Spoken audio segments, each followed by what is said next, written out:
Welcome, everyone, to another episode of the Health Made Simple Show. I'm your host, Dr. Bart. In today's episode, I am going to do everything that I possibly can to inspire you, to influence you, to do whatever it takes to do a little gut check, to do really what I'm going to say is collect more inventory, collect more data about you. First, let me tell you what inspired the show. So our topic today is, do healthy people get sick? Could a healthy person literally just drop dead? Is that a possibility? We hear of those things. Now, I want to give you a little backdrop, and then we're going to get into what data should you be collecting. There's basically two categories of data, and then why are we avoiding it, and all the other things that go around with collecting data, why we do or do not collect it, and then as important as anything, what do we do once we have the data? So let me first of all, thanks for being here. Continue to do your thing. Keep sharing out. Keep spreading love. Continue to the best that you can or willing to do is to give us 5-star reviews. Go ahead and leave us comments. Give us some feedback. That feedback that you give us, that is what actually helps us reach more people. And the whole goal here is to continue to let people know, listen, health is simple. I understand it's complex, yet it is simple in concept and an idea. And my goal is to always to simplify it. And today is a great example of that being put into practice, is simplifying. How do we continue to just be the best version of ourselves, awesome, with energy, feeling good, looking good, all the above, and so we can just live these absolute awesome lives. All right, with that being said, let's dive in here. I want to share with you what inspired this. So the other day, I run into a gentleman, and he says, it was kind of an interesting conversation. I was over at our cafe, which is right next to my clinic, and a gentleman comes up to me and says, hey, Dr. Bart, good to see you and everything. Did you hear about so-and-so? It was about a girl in our community in her early 50s that had a heart attack and died. Awful story, awful. But I want to give you a little backdrop. I would like to tell you that the gentleman was trying to share with me his sorrow and sympathy and all that. That it really wasn't. He said she was so healthy. She did all the things. She was running and she was doing all these different things, and just a healthy person. And sometimes it just happens. You have no control over. And I disagree. I disagree wholeheartedly. And this episode is essentially committed to helping us understand why this statement is true. Listen, folks, people don't just drop dead. They don't. There's always something going on. We need to understand.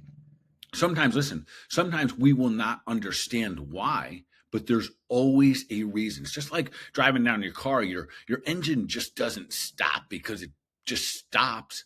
Maybe you ran out of oil, maybe you ran out of gas, maybe you took the keys out of the ignition, but there's always a reason behind it. So imagine if we had data that helped us eliminate some of the reasons for us to just drop dead. So I'm dedicating this episode to all of the people out there that have had that situation you've heard about. Well, this person was so healthy and they just dropped dead. We didn't have all the data. I immediately asked the gentleman, I saw where he was coming from in the position. He was basically trying to say, listen, you can do all that stuff and it doesn't really matter. Sometimes you just have good luck, bad luck, and you drop dead. That's not true, folks. And I don't want you walking around with that concept. I don't think it serves us on any level. You might argue that when our time comes, it has nothing to do with us, that the one above is kind of a pre-scripted plan for us. Maybe if that's your argument, cool. But in this scenario, that was not the intention. The intention was you can do all that healthy stuff and work out and eat good and exercise and think good and have gratitude. It doesn't matter sometimes. Yes, it does. So for all of you putting the effort in, keep doing your thing. And I'm going to share with you a couple other ways today to continue to collect some data so we understand, especially, I will say this, it's been almost 30 years for me practicing. We understand more now than we ever have. Do I think we're going to learn a ton more? Absolutely. Do I think we're going to learn a ton more real fast? Yes. I would go as far as saying just our understanding these last 5 to 8 years of understanding about function in physiology, in nutrition, although we've had concepts for hundreds of years, these last couple of years, bringing the combination of clinical aspects and science together has been mind-boggling. So let's dive into this just a little bit. So, and again, does it matter? It sure does. Do you just have good luck, bad luck? No, it does not work that way. In fact, it has a lot to do with what we're doing on a daily basis. When someone says, well, they were so healthy, I can't believe that they had a heart attack. Well, what else? How much stress were they under? Were they just going through a divorce? Do they come home after their hard run and reward themselves every night with a glass of wine? Are they sleep deprived? Do they not have the right healing time? How about the 45 years prior to them picking up the running? How did they treat their body? I know for me, I'm still paying dividends. I'm still paying back the 40 plus years that I put a beat down on this physical body. Feels better than I can remember in the longest period of time, but I know that there was a lot of damage I put on my body. So I want to give you, every one of us needs to give ourselves a little bit of grace and understand there's a long history that comes along. And the more data that we can collect, and then we take the data, then we strategize. Then from the strategy, we then take action. That's when it all matters. That's when the rubber hits the road. That's when we can make definitive actions toward some level of certainty for our future, for our bodies, for our health, et cetera. So let's dive in. What type of data do you want to collect? I'm going to break this down into two different categories. One, data about your lifestyle. This is always an interesting. Sometimes our perception and the reality are not always quite equal. I'll give you an example. So my perception of my lifestyle is that I actually don't have that much discipline. I'm gonna go both ways with this. My wife thinks my discipline is crazy. She literally, I think, is a little bit impressed about the fact that I get up, rain or shine, every single day by 5:30, and I go outside and I exercise. Hot, cold, winter, summer, rain, shine. I don't see that as really, to me, that's not a lot of discipline. She then has a hard time understanding how I can do all that and then get into a cold plunge every single day, at least every day that I have access to it. And I don't actually see that as discipline. I just see it as something that I do. So that is a perception reality a little bit different. Everyone sees things a little bit different. When I come to my nutrition, I think that I eat really good.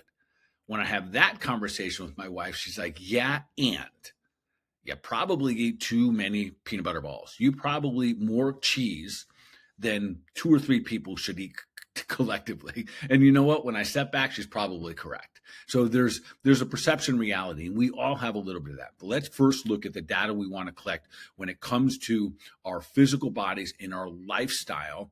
And this is where we start the clip. We're going to break down on 2 things: your lifestyle data, and then also behind the scenes, the data you want to collect when it comes to things like your labs. And I'll go into those detail in just a moment here. Lifestyle, 3 things you want to get down. You want to make an assessment with. How do you move? Are you taking steps on 3 categories: to get stronger, to become more flexible, and to get better endurance? That's how we want to look at our endurance. How we want to look at our lifestyle when it comes to our physical body. Most of us, quite frankly, participate in the thing that we're good at. So if you're good at cardio and you can go out and run 3, 4, 5 miles, I have a client this morning on Saturdays, he'll run 12, 15 miles.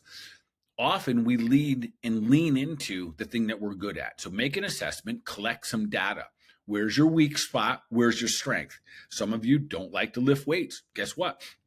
There's your weak link. You're not that strong, but you might have amazing cardiovascular system, may have amazing endurance. Mobility, I think I'm speaking for probably 95% of the people who are better. All of us need to do a better job with our mobility. The stiffer we get, rigid body, rigid mind. We just get rigid with things. So continue to make assessments with how you move, meaning your mobility, your strength, and your endurance. So that is the physical part of it. And then look at your diet. Here's the reality. It's real simple. We should put clean foods in our body. They should be organic and they should be single ingredient. If they're not, they're not. But those are the ones. That is the perimeter. Not, well, how about, but no, none of that bull what? You know what? None of that applies. The bottom line is when we're collecting data, how often are you still putting toxins into your body? How many foods you have that are you putting in your body? Is there glyphosate in it? Is there canola oil in it? Are there foods in your body that just don't belong there? Do they have these processed seed oils? All of these different things, because truth is, they're going to deteriorate your body over time. And maybe one of those things is the one that nobody really sees behind the scenes. So do yourself a little gut check on how you eat. You still drink a glass of wine every night, and your perception is no big deal. Is it still a poison? It is. 100% all alcohol is still a poison to the human body. So sometimes we just give you a little gut check. And that is why when you hear things like the gentleman said to me, oh, she was perfectly healthy. God bless her soul and her family. It's tragic when someone that young passes away. But as a practitioner, as someone who's almost borderline obsessed with trying to figure out how we can utilize the time that we have here to be the absolute best versions with ourselves or for ourselves, I'm almost obsessed with what are the nuances? What are the things we're just overlooking that, quite frankly, would be easy? Meaning this, we have to eat every day. Why not eat good? You're going to go to sleep every day. Why not sleep better? You're going to move every day. Why not move in a way that just makes it better for your life, better for tomorrow? So let's continue to collect the data on how we move, how we eat, and then how we think. This is a very interesting one. Stress, I've said it 1,000 times, and I'll continue to say, I think it's the most underrated component of a human's health that there is the amount of stress that we're under. Different stressors will have different levels of impact on us on a cellular level. We know that when we're under stress, our cells constrict. When our cells constrict, we reduce oxygen. When we reduce oxygen, we are removing the life force that keeps us alive. Remember, all of us die from the exact same thing, which is the lack of oxygen. So just being under stress is inhibitory to this precious thing we call life. So sometimes when people, again, say they're so healthy, how did they get sick? When we think about that, we go, oh, we can usually backtrack it and say, did I inhibit oxygen? And this is a weird conversation because no, you would never inhibit intentionally. But did I travel? Did I stay up later than normal? Am I a little sleep deprived? Did I eat foods on Thanksgiving or on Christmas or during the Christmas holidays and I go to parties? Did I drink alcohol and eat sugar? Well, Doc, what does that have to do with oxygen deprivation? Huge. Inflammation inhibits oxygen getting to the cell. The very fuel that needs to keep the Krebs cycle going is oxygen. And when we are inflamed, and that's why we hear inflammation is potentially the root of all the evil in the human body, it's because it inhibits oxygen to the cell. So we have all three of these components. How you move, let's collect some data. How you eat, let's collect some data. And then also how you think. And remember, the beauty of all of these sometimes is taking a pause, taking a nice slow inhalation through your nose, pause at the top, deep breath, and slow exhale. Often just that by itself is a huge medicinal moment to relax the musculoskeletal system, get some more blood circulating throughout the body, get more oxygen back into the cells, tissues, and organs. All right, so that's the first part of collecting data. And it gets funny too. So I'll give an example of collecting data that I don't like to do. So we have in our office something called an InBody. It's a body composition tester. It's phenomenal. It's one of the best pieces of equipment out there. Shout out to that company.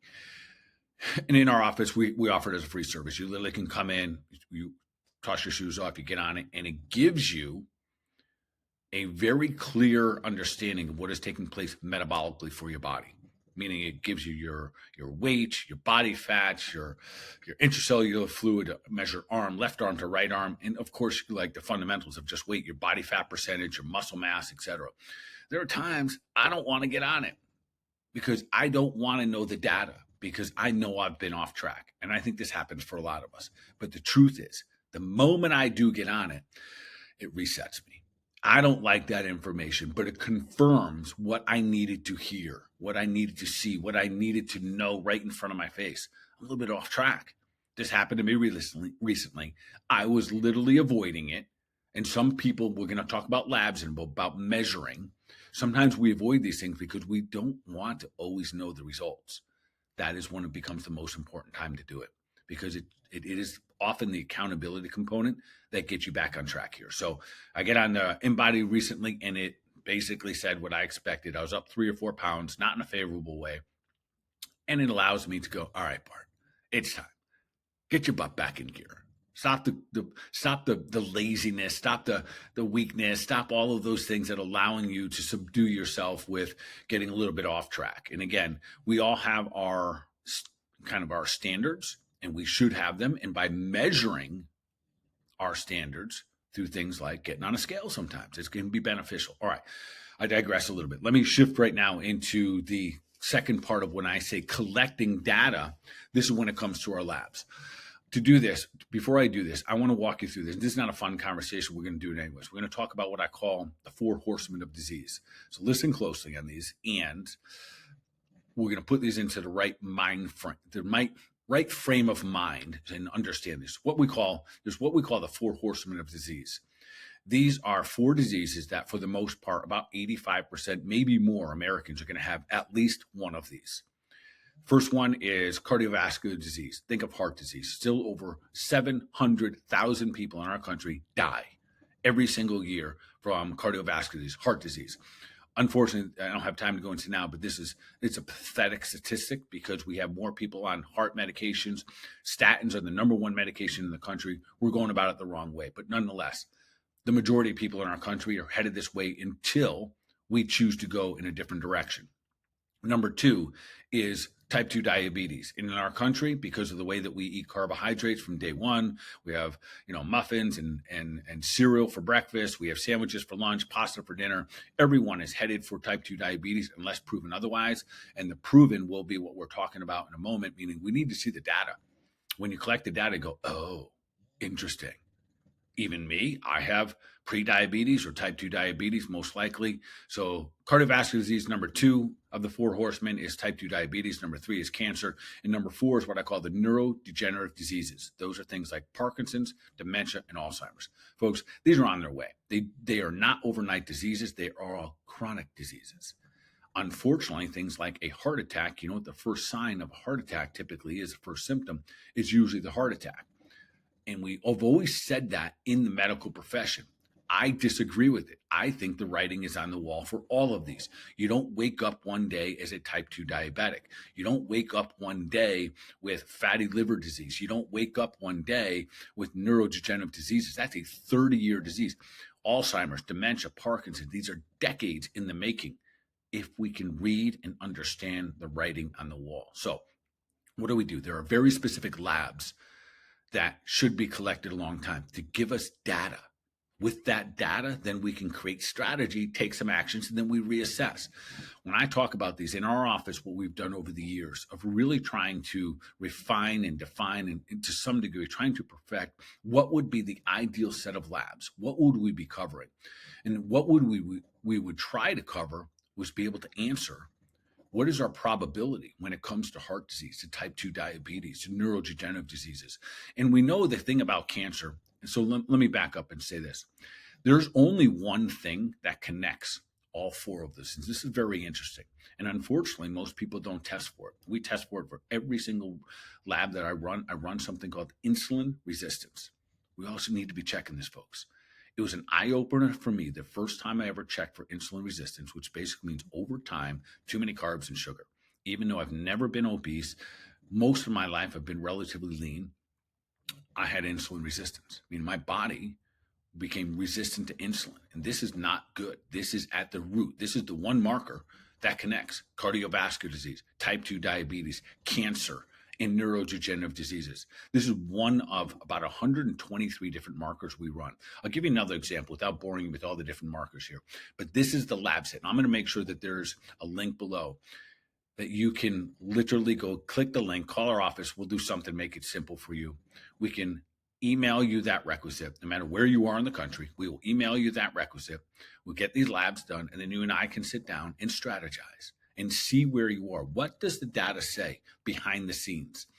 There are other things when it comes to things like type 2 diabetes. Do we want to know your insulin levels? Absolutely. Do we want to know your blood glucose? Absolutely. Do we want to know hemoglobin A1C? Absolutely. Do we want to know some of your inflammatory markers? Absolutely. So it's more than just one thing. When we look at things like cardiovascular disease, most people look at a very simple lipid panel. Nothing wrong with that, but it doesn't tell the whole story. It's not enough data to create a true strategy. We certainly want to know what your triglycerides are doing. We want to know what your HDLs are doing, LDLs.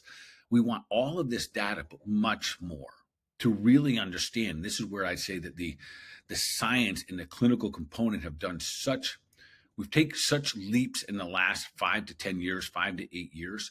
So when we test these things, we do a deeper dive. We test things called your small particles. That's one of your greatest risks when it comes to cardiovascular disease. The likelihood that it's been tested on you before, very minimal. If your doctor has done it, a shout out to him or her for testing the things that really matter when it comes to cardiovascular disease.